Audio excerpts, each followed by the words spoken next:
لیکن آج تھوڑی سی کڑوی گفتگو کرنے کا ارادہ ہے۔ جب بیمار پڑے نا تو میڈیسن لی جاتی ہیں، طبیعت خراب ہو تو دوائیاں لی جاتی ہیں، زیادہ خراب ہو تو اینٹی بائیوٹک دی جاتی ہے، اور بگڑے تو انجیکشن لگتے ہیں، ڈرپ تک بات چلی جاتی ہے، پھر سرجری ہوتی ہے، اور کبھی اگر مرض ناقابل علاج ہو جائے، لا علاج ہو جائے تو پھر بدن کے عضو کو کاٹ بھی دیا جاتا ہے، اس لیے کہ اب یہ مرض ٹھیک ہونے والا نہیں، اب یہ مرض کنٹرول اور قابو میں آنے والا نہیں۔ بس اسی نہج پر سمجھیے گا، میں اس بات کو بہت ہی تحمل کے ساتھ بیان کرنا چاہتا ہوں کہ موضوع کا بیلنس آؤٹ بھی نہ ہو، اور سامنے جو غوث اعظم کی محبت میں لوگ آئے ہیں ان کو یہ احساس ہو کہ ہم غوث اعظم کی ہی سیرت کو سن کر کے جا رہے ہیں۔ کسی کے ذہن میں یہ خیال نہ آئے یہ کون سی 11ویں شریف منائی ہے کہ غوث اعظم کے نام پر تو ہمیں تنقید کا نشانہ بنایا گیا۔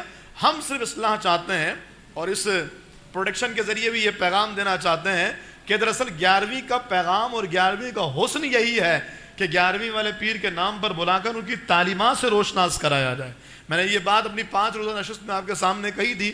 18 سال کی عمر میں سرکار غوث اعظم دستگیر رضی اللہ تعالیٰ عنہ نے اپنا گھر بار سب چھوڑا، اور 53 سال کی عمر میں آپ نے مدرسہ قائم کیا اور خطابت اور تبلیغ اور تدریس کا سلسلہ شروع کیا۔ جو درمیان کا 35 سال کا عرصہ ہے یہ غوث اعظم نے کس کام میں گزارا؟ درمیان کے 35 سال غوث اعظم کس عمل میں مشغول رہے؟ تو یہ بہت بڑا پیغام ہے غوث اعظم کے چاہنے والوں کے لیے۔ یہی 35 سال کا عرصہ تعلیمات غوث اعظم ہے کہ ایک قادری کو زندگی کیسے گزارنی چاہیے، ایک قادری کی زندگی کا اصل رنگ، زندگی کا اصل مزاج، اور زندگی گزارنے کا اصل طریقہ کار قادری کی زندگی میں کیا ہو۔ سرکار غوث اعظم دستگیر رضی اللہ تعالیٰ عنہ، آپ کی تعلیمات ایک ایک زاویے سے بڑی اچھوتی ہے، لیکن میں نے آپ کے سامنے گزشتہ درس میں عرض کیا تھا کہ میں ایک الگ زاویے، ایک الگ جہت سے غوث اعظم کی سیرت کو بیان کروں گا۔ دیکھیں، جو اللہ کا ولی ہوتا ہے وہ اللہ کا مقرب ہوتا ہے، اور اللہ تعالیٰ اپنے ولی کو اپنا جو قرب عطا فرماتا ہے تو اس قرب کی کچھ خاص رعنائیاں اور کچھ خاص اس کی برکات ہوتی ہیں۔ اس کی برکتیں اس ولی کے کلام سے، ملفوظات سے اور ولی کی تعلیمات سے لوگوں پر ظاہر ہوتی ہیں، اور لوگ اس سے روشناس ہوتے ہیں۔ غوث اعظم کی تعلیمات کیا ہیں؟ آپ کی زندگی کا فلسفہ کیا ہے؟ ذرا توجہ کیجئے گا۔ سرکار غوث اعظم دستگیر فرماتے ہیں دل کی زینت توحید الہی میں۔ بولیے سبحان اللہ۔ بس اب میں موضوع کو سیٹ کرتا چلا جا رہا ہوں۔ دل کی زینت توحید الہی میں، جس دل میں اللہ کی وحدانیت نہیں، جس دل میں اللہ کی یکتائی کا تصور نہیں، جس دل میں اللہ کو وحدہ لا شریک ماننے کا عنصر اور یقین نہیں، فرمایا وہ دل زینت سے اور وہ دل اللہ کی رحمت سے خالی ہے۔ تو آپ یہ بتائیے، آپ اور میں قادری ہیں، ہمارا دل توحید الہی سے منور ہے؟ بولیے نا، اگر ہے تو کہیے الحمدللہ، اور یقیناً ہے۔ ہمارا دل توحید الہی کے نور سے منور ہے۔ توحید الہی کیا ہے؟ اللہ کو ایک ماننا، وحدہ لا شریک جاننا۔ قادریوں میں وہ نقطہ اور وہ سیڑھی بیان کر رہا ہوں جس کے بغیر نہ ولایت قبول ہے، نہ امامت قبول ہے، نہ پیری قبول ہے، اور نہ کسی لیول میں کسی طرح کا ایمان قبول ہے۔ توحید باری تعالی۔ غوث اعظم کی زندگی کا پہلا سبق اللہ کی توحید ہے۔ غوث اعظم کی زندگی کا پہلا سبق اللہ کی معرفت ہے، اللہ کے قرب کے منازل ہیں۔ آگے فرماتے ہیں، فرمایا دل کی زینت توحید، اخلاص اور اللہ پر بھروسہ کرنے میں ہے۔ اب بات مکمل ہوئی ہے۔ توحید، اخلاص اور اللہ پر بھروسہ کرنے میں ہے۔ بس یہی میرا نقطہ ہے۔ ہم اور آپ قادری ہیں بحمد اللہ تعالی، ہم غوث اعظم سے محبت کرتے ہیں، ہم غوث اعظم سے پیار کرتے ہیں۔ اللہ ہمیں اسی محبت پر زندہ رکھے، اسی پر موت عطا فرمائے۔ لیکن میرا آپ سے ایک سوال ہے، جس غوث اعظم نے توحید کو دل کی زینت قرار دیا، جس غوث اعظم نے اللہ پر بھروسہ کرنے کو دل کی زینت اور ایمان کا نور قرار دیا، کیا ہم اور آپ قادری ہونے کے ساتھ ساتھ رب پر ایسا بھروسہ کرتے ہیں؟ یہ میرا آپ سے سوال ہے، یہ گھر جا کر کے بھی سوچئے گا۔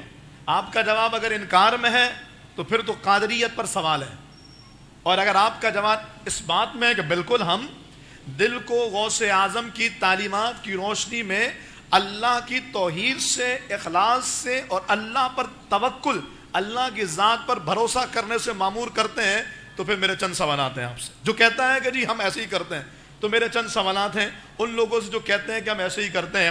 مجھے یہ بتائیے، سوال تیکھا ہے، قبول کیجئے گا، مات اصلاح، تنقید برائے اصلاح کی نیت سے. اگر ہم اللہ پر ہی بھروسہ کرتے ہیں اور یقیناً کرتے ہیں، تو پھر ہمیں نماز پنجگانہ کے بعد کی جانے والی دعاؤں میں زیادہ ذوق آتا ہے یا غوث اعظم کے نام پر پڑھی جانے والی منقبتوں میں زیادہ ذوق آتا ہے؟ جواب خود سے لیجئے گا. وجد میں آئے گا سارا عالم، جب پکاریں گے یا غوث اعظم، وہ نکل آئیں گے جالیوں سے اور قدموں میں گر جائیں گے ہم، پھر کہیں گے کہ بگڑی بنا دو غوث اعظم، جالیوں پر نگاہیں جمی ہے. میں کہتا ہوں اس لفظ پر جو سرور اور کیفیت بنتی ہے، کیا وہ اس لفظ پر بھی بنتی ہے؟ وجد میں آئے گا سارا عالم، جب کہیں گے یا اللہ مدد. اجنبیت سی لگ رہی ہے، کچھ خالی خالی سے لگ رہا ہے. یہ ہمارا بیسک پرابلم ہے. ہم نے اللہ کے ولیوں سے تو محبت کی ہے، لیکن خود کو توحید کے لحاظ سے اجنبی کر دیا.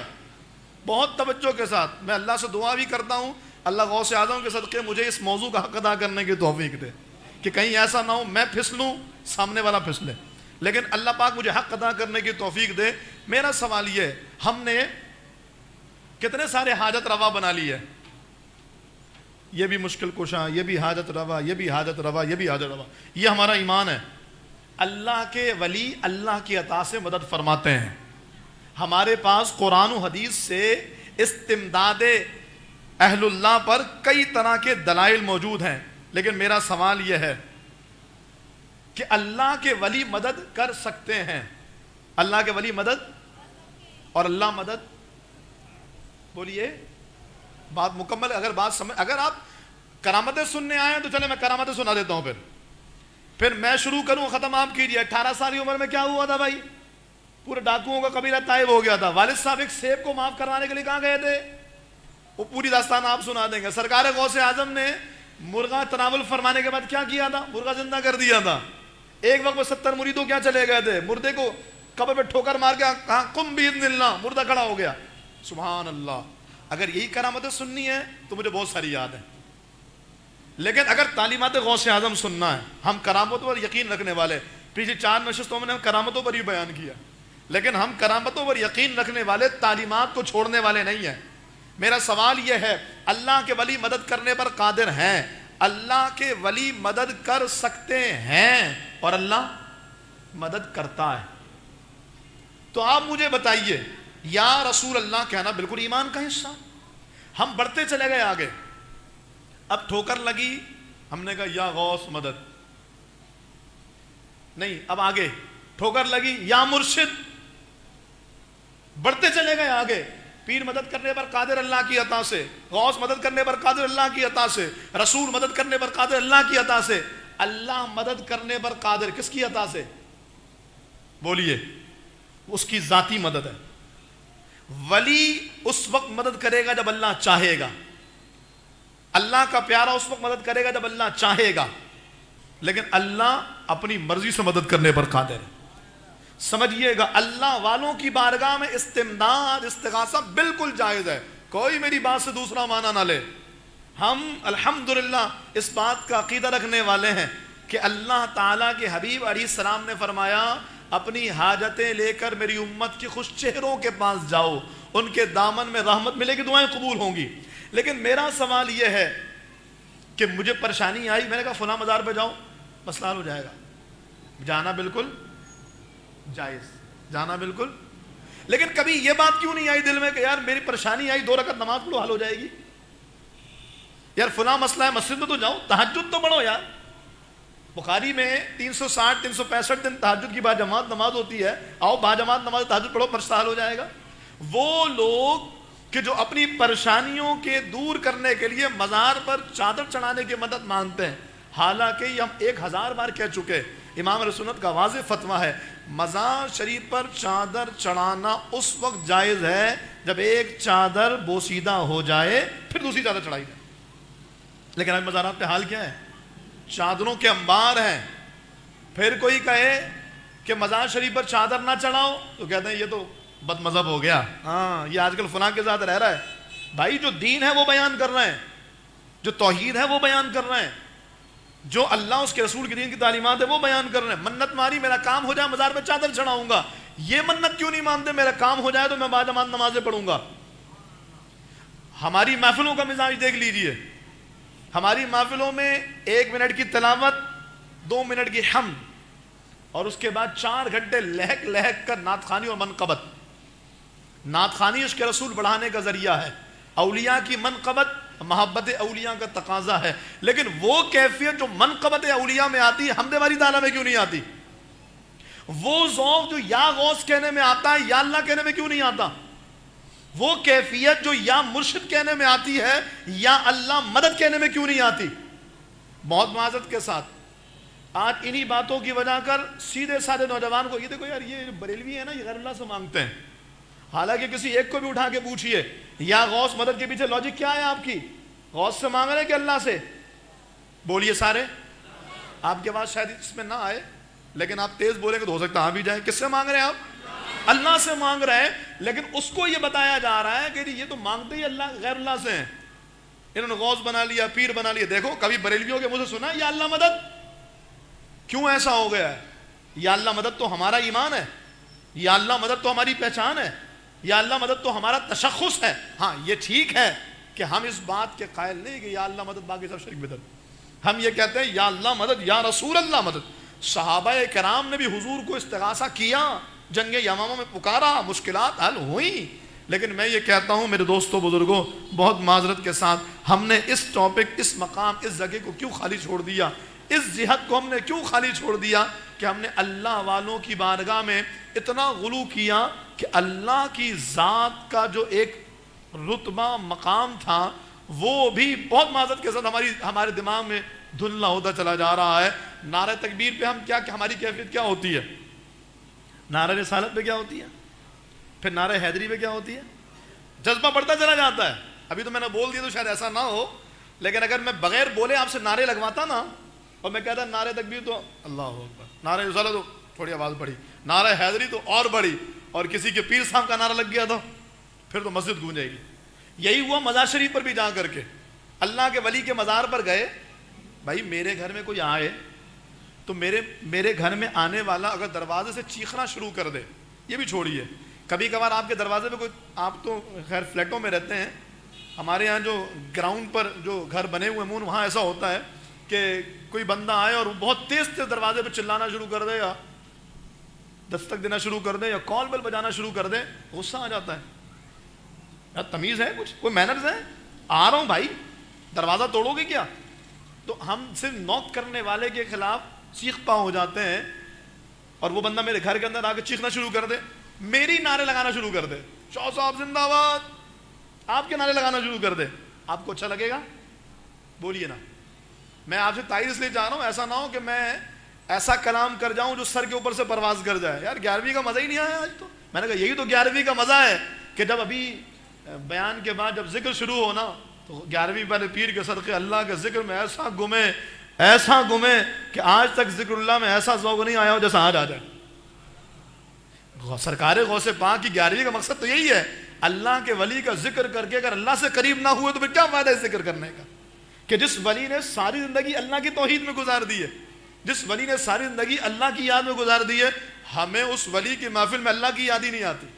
میں آپ کے لیے اچنبے کی بات کہوں, ہمارے مہران بھائی ماشاءاللہ خوبصورت ذکر کرتے ہیں, تو ایک صاحب آگے کہنے لگے پہلی بار ہمیں پتہ لگا کہ بریلوی بھی ذکر کرتے ہیں, ہم ذکر نہیں کرتے. یہ تاثر دیا گیا ہے, یہ سوچ دی گئی ہے. آج کا نوجوان اس ایک جملے پر برباد ہو رہا ہے, یار یہ اللہ سے نہیں مانگتے, حالانکہ مانگنا ہی اللہ سے چاہیے, مانگتے ہی اللہ سے ہیں. تو پھر ایسا کیوں ہو گیا کہ ہم نے اپنے آپ کو اس معاملے میں اتنا اجنبی کر لیا کہ ہم اپنے رب کے ذکر سے دور ہوتے چلے گئے. ہمیں یا اللہ مدد پر وہ سرور نہیں آتا جو یا غوث مدد پہ آ جاتا ہے. ہمیں حمد میں وہ کیفیت نہیں بنتی جو ہماری کیفیت منقبت کے اندر بن جاتی ہے. ہم کعبے کے سامنے جا کر کے بھی اس رقت کے ساتھ حاضر نہیں ہوتے جتنی رقت کے ساتھ دربار اولیاء میں حاضر ہو جاتے ہیں. حالانکہ انداز اور وجہ کا فرق. میں وہ عرض کر رہا تھا کہ میرے گھر میں کوئی آ کر اندر چلا کے میرے نعرے لگانا شروع کر دے چیخ کر کے, تو میں کہوں گا یار تمیز کیا ہو گیا, کوئی محنت سیکھو. مزارات اولیاء پر آنے والے جو نعرہ حیدری لگاتے ہیں, نعرہ حیدری ہمارا ایمان ہے, علی المرتضیٰ کی محبت ایمان ہے. ہم تو سید تو ہیں علی کے بچے, تو باپ کا ذکر کس کو پیارا نہیں لگتا. لیکن مزارات اولیاء پر آنے والے جو چیخ کر نعرہ حاضر ڈی کے نعرے لگائیں, آپ مجھے بتائیے یہ مزار کا تقدس ہے؟ صاحب مزار اس سے خوش ہوگا؟ اللہ کا ولی اس سے راضی ہوگا؟ اس سے اچھا یہ نہیں ہوتا کہ مزار پر آنے والا ترمیز سے ادب سے بیٹھ کر جو امام علیہ سنت نے طریقہ بتایا اس کے مطابق ایک سے بارہ قرآن پڑھ لیتا, کوئی ذکر و اذکار کر لیتا, کوئی فاتحہ اور درود پڑھ لیتا, تاکہ اس ولی کے ایصال ثواب کا اہتمام ہو جاتا, اس ولی کے ذکر کا اہتمام ہو جاتا اور اس کے لیے ایصال ثواب پیش کیا جاتا. تو ہمارے ہاں ایک یہ مزاج بھی بنتا چلا جا رہا ہے اور اللہ تعالیٰ کے ذات سے دوری اور اجنبیت بڑھتی چلی جا رہی ہے. خدا را اس کو ختم کیجیے.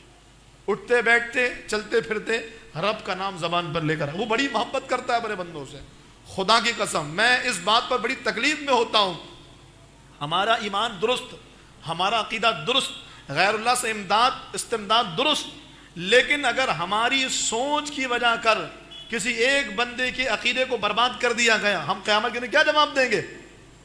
اچھا یہ بتاؤ غوث اعظم کیا نعرہ لگایا کرتے تھے؟ یا غوث مدد. غوث اعظم کا نعرہ کیا تھا؟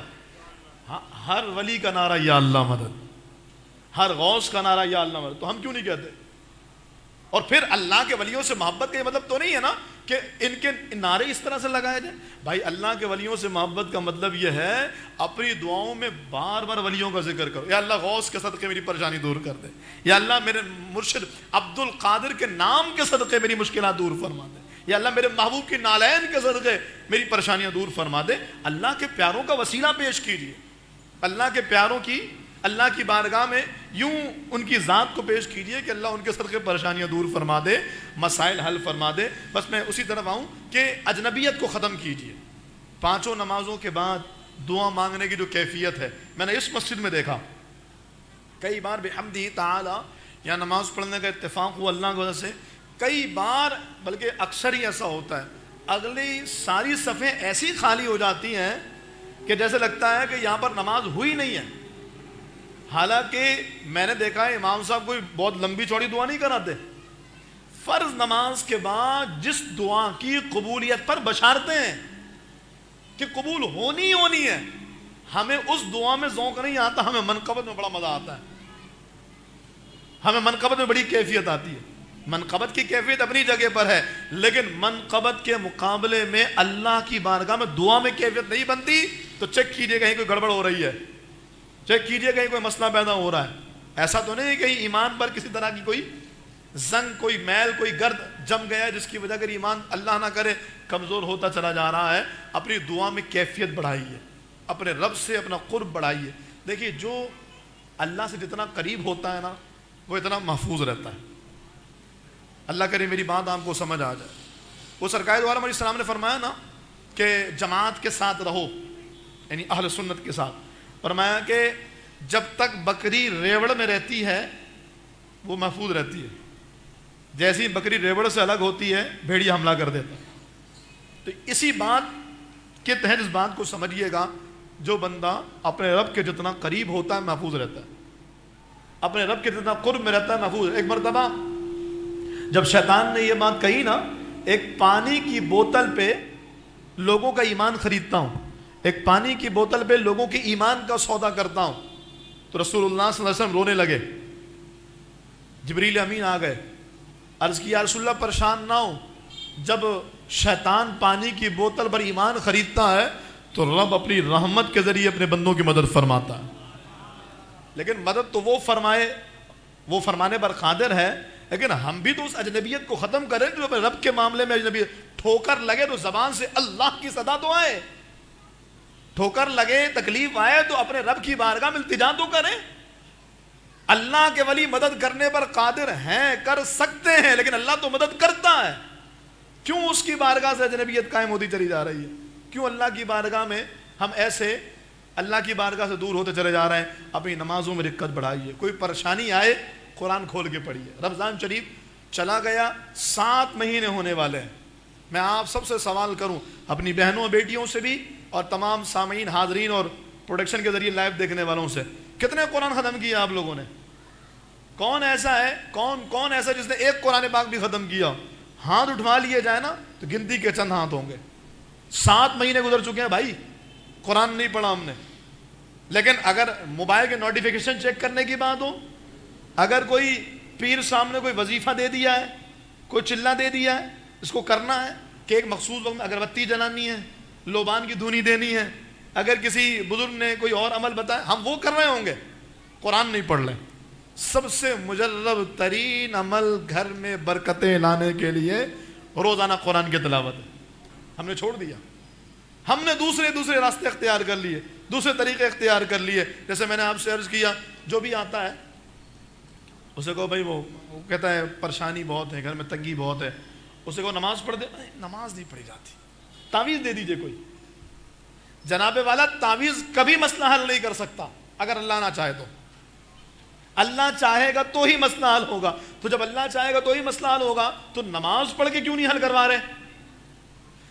آپ ولیوں کی سیرت اٹھائیے، اللہ کے ولیوں کی تعداد ایسی ہے، ایک عرصے تک کوئی تعویذ نہیں دیے گئے. جب کوئی آتا تھا نا یہ پریشانی ہے، اچھا جاؤ نماز پڑھا کرو، قرآن پڑھا کرو، نماز پڑھو قرآن پڑھو. آپ دیکھیے گا، یہ میری بات آن ریکارڈ ہے، نماز اور قرآن کی طرف لگایا جاتا. لیکن جب دیکھا کہ لوگ ہو ہی گئے اس کے عادی اور اس کے بغیر کوئی قریب ہی نہیں آتا، تو تعویذ تو لکھ کر کے دیتے ہیں، لیکن کوئی ایک عامل بھی بتائیے جو باعمل ہو اور وہ یہ کہے کہ جا ٹھیک ہے کچھ بھی کرتا رہا تعویذ سے کام ہو جائے گا. کبھی بھی نہیں. وہ کہے گا نماز کی پابندی کرو گے تو ہی تعویذ اثر کرے گا. مقصد وہی ہے، آپ کو رب کے قریب کرنا ہے. مقصد وہی ہے، آپ کو اللہ کے قریب کرنا ہے. نمازیں پڑھوانی ہے، آپ کو قرآن پڑھوانا ہے. پھر یہ تعویذ بھی دے دیا کہ نماز کی برکت سے اللہ ان لکھے ہوئے حروف کی برکتیں دے گا اور تمہارا مسئلہ حل ہو جائے گا. اصل مقصد تعویذ لینا نہیں، اصل مقصد اللہ کا قرب حاصل کرنا. جس قرب کو ہم نے چھوڑ دیا، جس رب سے ہم دور ہوتے چلے گئے. اللہ کرے آج کی اس محفل میں ہم یہ بات سیکھ جائیں کہ غوث اعظم کی تعلیمات کا پہلا سبق توحید باری تعالیٰ. ہم اپنے رب کے قریب ہوں انشاءاللہ. بولیے انشاءاللہ. ہم اپنے رب کے قریب ہوں، ہمیں دعا میں خضوع آئے، ہمیں نماز پڑھتے ہوئے رکعت آئے. جو رکعت ہمیں منقبت پڑھتے ہوئے آتی ہے وہ رکعت نماز پڑھتے ہوئے آئے. قرآن کی کوئی ایک چند آیتیں ایسی ہو جس کا ترجمہ ہمیں یاد ہو. نماز پڑھے تو اس کا معنی ذہن میں گھوم رہا ہو. سورہ فاتحہ لے لیجئے یار، کبھی سورہ فاتحہ پڑھتے ہوئے رکعت آئی ہے؟ حالانکہ فرمایا گیا یہ قرآن کا خلاصہ ہے، لیکن سورہ فاتحہ پڑھتے ہوئے رکعت کبھی بھی نہیں آئی. تو ایسا کیوں ہو گیا؟ ایسا تو نہیں کہ پلاننگ کے ذریعے ہمارے عقیدے پر، ہمارے ایمان پر اور ہماری سوچ پر حملہ ہے اور ہمیں آہستہ آہستہ ذات باری تعالیٰ سے دور کیا جا رہا. بحمد اللہ تعالیٰ یہ ایک ایسا پلیٹ فارم یہاں پر کہ جس کے ذریعے ہم یہ بتاتے ہیں کہ دراصل اللہ کے ذکر میں ہی دلوں کا چین ہے، اللہ کے نام میں ہی دلوں کا چین. آپ دیکھیے ہماری کوئی محفل ہو اور اللہ کا ذکر نہ ہو، ایسا ہوتا ہے؟ نہیں ہوتا. اس لیے کہ دراصل اللہ کا ذکر ہی مقصد ہے. مولا کائنات فرماتے ہیں اللہ اکبر. لوگوں کو وجد آتا ہے، لوگ قوالی میں جھوم جاتے ہیں، لوگ نعت میں جھوم جاتے ہیں اور اپنی کنٹرول سے باہر ہو جاتے ہیں. جناب حیدر کرنال مولا مشکل کشا علی کی مرتضیٰ شیر خدا کرم اللہ تعالیٰ وجہہ الکریم فرماتے ہیں اللہ کا ذکر ایسے کرو کہ لوگ تمہیں دیوانہ کہیں، لوگ تمہیں دیوانہ کہیں. ایک اور مقام میں فرمایا کہ اللہ تعالیٰ کا ذکر ایسے کرو کہ لوگ تمہیں ریاکار کہنے لگیں. یہ دیکھو یار دکھانے کے لیے ایسے کر رہا ہے. ایسے کوئی جھومتا ہے کیا؟ کوئی اللہ کے نام پر بھی ایسا آؤٹ آف کنٹرول ہو جاتا ہے کہ بالکل اپنے آپے سے باہر ہو گئے. یہ دکھلاوا کر رہا ہے، یہ ریا کر رہا ہے. اللہ کا ذکر ایسے کرو کہ منافق تمہیں یہ کہنے لگے کہ یہ ریاکاری کر رہا ہے، یہ دکھلاوا کر رہا ہے. ایسے گم ہو جاؤ، ایسے اپنے آپ کو اللہ کی ذات میں فنا کر دو. فنا اتنا تو ہو جاؤں میں تیری ذات عالی میں، جو مجھ کو دیکھ لے اس کو تیرا دیدار ہو جائے. تعلیمات غوث اعظم کا پہلا سبق توحید باری تعالیٰ ہے. اور توحید باری تعالیٰ کا مطلب یہ ہرگز نہیں, اس بات کو بیان کرنے کا مطلب ہرگز نہیں کہ یہاں بیٹھے لوگ توحید باری تعالیٰ کے قائل نہیں ہیں. الحمدللہ ہم ایمان والے ہیں اور اللہ نے ہمیں حضور کے صدقے ایمان دیا ہے. ہم اس بات کے قائل ہیں الحمدللہ کہ اللہ تعالیٰ نے اپنے محبوب کے صدقے میں ایمان کی دولت دی ہے. یہ اللہ کا احسان ہے کہ اللہ نے دامن غوث اعظم دیا ہے.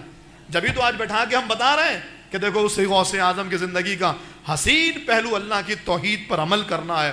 اور توحید کے قائلین کو بس اس طرف تھوڑی سی توجہ دلانی ہے کہ جو تھوڑا سا ہماری اجنبیت کا ایک تعلق آتا چلا جا رہا ہے اس کو دور کیجئے. دعاؤں میں رقت لے کر آئیے, دعاؤں میں خشوع و خضوع لے کر آئیے. 5 وقتہ نماز کے بعد لازمی دعا مانگیے. اپنی محفلوں میں لازمی قرآن کریم کی تلاوت خوبصورت انداز سے کیجیے. حمد باری تعالیٰ پر وہ سرور و کیفیت بنے جو منقبت پر بنتی ہے. جب نعرہ تکبیر لگایا جائے, مجھے اس سے بھی اعتراض ہے, نعرہ تکبیر پہ 1 ہاتھ, نعرہ رسالت پر 2 ہاتھ, یہ کیا ہوا؟ یہ کیا بات ہوئی؟ 1 ہاتھ اور 2 ہاتھ. بھائی اللہ کا ذکر سب سے بلند ہونا چاہیے, ہے کہ نہیں؟ آپ مجھے بتائیے. اللہ کا ذکر ایسے ہو کہ گونج پڑ جائے. اللہ کا ذکر ایسے ہو, اللہ اکبر. صحابہ جب نعرہ لگاتے تھے میدان جہاد میں تو کئی لوگ صرف نعروں کی برکت سے مسلمان ہو جاتے تھے. ایسے رب کے ذکر کا جلال ہو. ہم اللہ کے ولیوں کے ناموں کے قائل ہیں, میں پھر کہوں, لیکن ہم رب سے دور کیوں ہو رہے ہیں؟ تو ایسا انداز کہ جس میں واضح طور پر رب کے نام کی برکات ہو. ذرا بولیے, ویسے ہمارا مزاج نہیں ہے لیکن آج برکت کے لیے نعرہ تکبیر. وہ جیسے آرمی والے لگاتے نا 1 ہاتھ بلند کر کے کہ گونج پڑے. یار یہ بریلوی بھی اللہ کا ذکر کرتے ہیں. ہم نے کہا ہم ہی تو اللہ کا ذکر کرتے ہیں. اللہ کے ولیوں کو بھی اللہ کی وجہ کر مانتے ہیں بھائی. اللہ کے حبیب علیہ السلام فرماتے, اللہ فرماتا ہے اللہ کسی کو اپنا ولی بنائے ثم یوضع له القبول فی الارض, پھر اللہ تعالیٰ خود ولی کی محبت کو دلوں میں ڈالتا ہے. یعنی آج جو ہم 11ویں منا رہے ہیں, پیران پیر, دستگیر, روشن ضمیر, قطب ربانی, غوث سمدانی, محبوب سبحانی, قندیل نورانی, جناب شیخ عبد القادر جیلانی, المعروف غوث اعظم دستگیر رضی اللہ تعالیٰ عنہ کا جو ذکر کر رہے ہیں, یہ اللہ کی دی ہوئی وہی نعمت ہے کہ دلوں میں اللہ نے ولیوں کی محبت کو ڈالا ہے. کتنے ایسے ہیں توحید کے علم بردار, انہیں اللہ کے ولیوں سے کوئی لگاؤ نہیں, ان کے اللہ کے ولیوں سے کوئی رغبت نہیں. یہ اللہ کا فضل ہے, اللہ نے دلوں میں اپنے ولیوں کی محبت دی ہے. جب ولیوں کی محبت دی ہے تو جس رب نے ولی عطا فرمائے پھر اس رب کا ذکر کیسا ہونا چاہیے. نعرہ تکبیر. نعرہ رسالہ میں 2 ہاتھ اڑ جاتے ہیں, نعرہ تکبیر میں 1 بھی نہیں اٹھ رہا. نعرہ تکبیر, ذرا گونج پڑے. نعرہ تکبیر, نعرہ رسالت, نعرہ حیدری, نعرہ غوثیہ. باقی نعرے اسی لیے لگائے تاکہ کوئی یہ نہ سمجھے کہ یہ نعروں کے خلاف ہیں. ہم استمداد کے قائل ہیں, ہمارے پاس مضبوط دلائل ہیں, لیکن ہم یہ کہتے ہیں وہ جو اجنبیت اللہ اور اس کے بندوں کے درمیان میں آ رہی ہے وہ ختم ہونی چاہیے. اللہ ہمیں اپنی محبت عطا فرمائے, اللہ ہمیں اپنا قرب عطا فرمائے. رات میں اللہ سے باتیں کیا کیجیے, کبھی تہجد میں اٹھیے اللہ سے باتیں کیجیے, اکیلے میں اللہ سے باتیں کیجیے, بولیے اس کو. سب دروازے بند ہو گئے مالک, سب نے چھوڑ دیا ہے, ساری راہیں مسدود ہو گئی ہیں, کاروبار نہیں ہے, روزگار نہیں ہے, اپنا گھر نہیں, اپنا مکان نہیں. ڈاکٹر نے کہا بس لا علاج ہو گیا ہے, وہ ڈاکٹر بھی جانتا ہے. آپ دیکھیں جب کسی مریض کے بارے میں ڈاکٹر کہتا ہے اب یہ علاج کے قابل نہیں, تو آخر میں کیا کہتا ہے؟ بس دعا کرو. اس کو بھی پتہ یہ آخری حل ہے, اور وہ بارگاہ ایسی ہے, اذا مرضت فہو یشفین, جب میں بیمار ہوتا ہوں وہ مجھے شفا دیتا ہے. بولیے مالک, لوگوں نے جواب دے دیا ہے, مجھے لوگوں کے آسرے پر نہ چھوڑ, مجھے لوگوں کے رحم و کرم پہ نہ چھوڑ. عزتیں داؤں پر لگی ہوئی ہیں, پیسے پھنسے ہوئے ہیں, رشتے نہیں آ رہے, اولاد نافرمان ہو گئی ہے, دیگر اور جو بھی پریشانی ہے, بات تو کیجیے اس سے. میں آپ کو فرمان سناؤں اس کا, وہ کتنا قریب ہے, میں آپ کو اس کی بات سناؤں وہ کتنی محبت کرتا ہے. ہاں وہ اس سے مخاطب ہے جو آج تک اس کے قریب نہ آیا ہو, وہ اس سے مخاطب ہے جو آج تک کبھی اس کی بات نہ مان رہا ہو. اس کے بارے میں کہہ رہا ہوں. جو بار بار آتے ہیں ان کی تو شانی اور ہے. وہ کہتا ہے اگر کوئی میرا بندہ مجھ سے 1 بالش قریب آتا ہے میں اس سے 1 گز قریب آ جاتا ہوں, سمجھانے کے لیے, ورنہ وہ تو شہرک سے زیادہ قریب ہے. بتانے کے لیے کہ وہ یہ ہماری طرح تھوڑی نہیں, اب تھوڑی میرے پاس وقت گیا, میں تجھ سے پہلے کتنی محبت کرتا رہا لیکن تو نے وفاداری نہیں کی. نہیں, زندگی بھر کا بھاگا ہوا غلام, زندگی بھر کا نافرمان,